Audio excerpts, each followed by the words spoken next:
ব্যাংকের শাখা স্থানান্তরের আশঙ্কায় উদ্বিগ্ন গ্রাহকরা। গ্রাহকদের সমস্যার কথা ভেবে পাশে দাঁড়ালেন কৃষি প্রতিমন্ত্রী অমিয় কিসকু। নয়াগ্রামের বালিগেরিয়াতে থাকা বিদ্যাসাগর সেন্ট্রাল কোঅপারেটিভ ব্যাংক লিমিটেডের শাখা স্থানান্তরিত হতে পারে, এমন খবর চাউর হতে চরম উদ্বিগ্ন এলাকার হাজার হাজার গ্রাহক। খবর পেয়ে গ্রাহকদের পাশে দাঁড়ালেন কৃষি প্রতিমন্ত্রী অমিয় কিসকু। বললেন, গ্রাহক স্বার্থ ক্ষুণ্ণ হতে দেওয়া হবে না। ব্যাংকটির সমস্যা সমাধানে তিনি সরাসরি উদ্যোগী হয়েছেন। স্থানীয় সূত্রে খবর, বালিগেরিয়ায় দীর্ঘদিনের পুরনো জরাজীর্ণ একটি ভবনে ব্যাংকের পরিষেবা পরিচালিত হচ্ছে। বর্ষার সময় ছাদ চুইয়ে জল পড়া, দেওয়ালের প্লাস্টার খসে পড়া সহ নানা বিপজ্জনক পরিকাঠামোগত সমস্যায় পড়তে হচ্ছে ব্যাংক কর্মী থেকে শুরু করে গ্রাহকদের। ভবনের এই দুরবস্থার কারণেই শাখাটি অন্যত্র সরিয়ে নেওয়ার চিন্তাভাবনা শুরু করে ব্যাংক কর্তৃপক্ষ। ব্যাংক স্থানান্তরের এই সম্ভাবনা দেখা দিতে আতঙ্কে পড়েন স্থানীয় বাসিন্দা ও ক্ষুদ্র ব্যবসায়ীরা। সমস্যার আঁচ পেয়ে সম্প্রতি স্থানীয় জনপ্রতিনিধিদের একটি দলকে সঙ্গে নিয়ে ব্যাংকে পৌঁছন রাজ্যের কৃষি প্রতিমন্ত্রী অমিয় কিসকু। তিনি সেখানে ব্যাংক আধিকারিকদের সঙ্গে দীর্ঘ আলোচনা করেন। আলোচনা চলাকালীন মন্ত্রী স্পষ্ট জানান, হাজার হাজার সাধারণ গ্রাহক ও কৃষকদের স্বার্থকে সর্বোচ্চ প্রাধান্য দিতে হবে। শাখাটি স্থানান্তর না করে কিভাবে বর্তমান এলাকাতেই সমস্যার দ্রুত সমাধান করা যায় সে বিষয়ে পদক্ষেপ করার অনুরোধ জানান তিনি। ব্যাংক সূত্রে জানা গিয়েছে, এই শাখাটিকে এখানেই বজায় রাখার জন্য এলাকাবাসীর স্বাক্ষর সম্বলিত একটি গণ আবেদনপত্র তৈরি করা হচ্ছে। ব্যাংক কর্তৃপক্ষের কাছে আনুষ্ঠানিক আবেদনপত্রটি জমা পড়লে তা দ্রুত ঊর্ধ্বতন নেতৃত্বের কাছে বিবেচনার জন্য পাঠিয়ে দেওয়া হবে। ইতিমধ্যে সেই স্বাক্ষর সংগ্রহের কাজ শুরু হয়েছে। এখন এলাকার বাসিন্দাদের দাবি, পরিকাঠামোগত সমস্যার সমাধান করে বিদ্যাসাগর সেন্ট্রাল কোঅপারেটিভ ব্যাংকের বালিগেরিয়া শাখা যেন এই এলাকাতেই রাখা হয় এবং নিরবিচ্ছিন্ন পরিষেবা নিশ্চিত করা হয়। নয়াগ্রাম থেকে জয়দেব ভক্তার রিপোর্ট, সানন্দা নিউজ। ব্যাংকে সেরকম কিছু অসুবিধা হচ্ছে না। ওদের যেটা প্রবলেম জানালো ম্যানেজারও, ওটা হচ্ছে ওই জল পড়ার সমস্যা একটা আছে। তারপরে ওরা একটু কাজের একটু ডিলে পুরো বিশাল বিদ্যাসাগর ব্যাংক। এই সমস্যার কারণে আপনাদেরকে কি অন্য এলাকায় কোনো ব্যাংকে যেতে হচ্ছে? কতটা ভোগান্তি মনে হচ্ছে?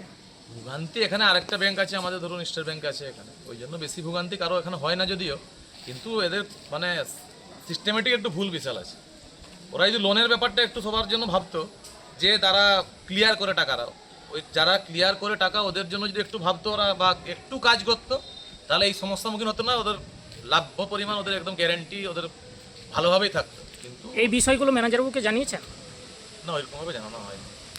ওনাদের মেন সমস্যা হচ্ছে ওনাদের যেটা হচ্ছে আমাদের একটা ল্যাম্পসার বিল্ডিংয়ে ওনারা দীর্ঘদিন ধরে ভাড়া আছেন। তো ল্যাম্পসার বিল্ডিংটা উপরে ছাদটা একটু প্রবলেম হচ্ছে, ছাদে জল পড়ছে, ছাদে চকলা খসছে। তাই ওনারা চাইছেন যে বিল্ডিংটা ব্যাংকটা কোথাও স্থানান্তরিত করা। আমরা সবাই মিলে আজ এসেছিলাম যাতে আমাদের ব্যাংকিং পরিষেবাটা এখান থেকেই হয় পুরো নয়াগ্রাম থানার জন্য। এটা আমরা ম্যানেজারবাবুর সঙ্গে কথা বললাম, উনি আশ্বাসও দিয়েছেন এবং উনি কিছু সিস্টেম বলেছেন যেটা আমাদের কিছু গ্রামবাসীর স্বাক্ষর করে ওনাকে জমা দিতে। এই ব্যাপারটাই মেইনলি ব্যাপার। কি নাম আপনার? তামস রঞ্জন মহাপাত্র। আপনার নাম দাদা? বিপ্লব পানি। মূলত ব্যাংক নিয়ে যেটা সমস্যা, দীর্ঘদিন থেকে ব্যাংকটা জরাজীর্ণ অবস্থায় ছিল, জলটল পড়ছিল অনেকদিন আগে থেকে। এই আমার মনে হয় এই সমস্ত কারণ দেখিয়েই ব্যাংকটাকে উঠিয়ে নিয়ে যাওয়ার একটা পরিকল্পনা চলছিল।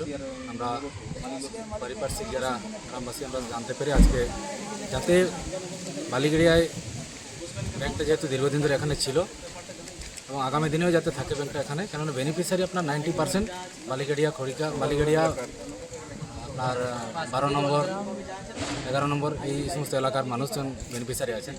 আমরা চাইছি ব্যাংকটা এখানে থাকুক, তার জন্য প্রয়োজনীয় যথাযথ ব্যবস্থা গ্রহণ করার আশ্বাস আমাদের মন্ত্রী মহাশয় দিয়ে গেলেন।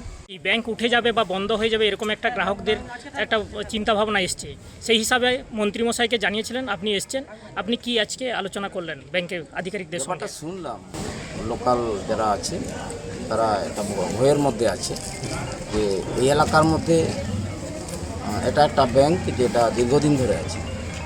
এই এলাকার বহু হাজার হাজার লোক এখানে অ্যাকাউন্ট খুলে রেখেছে।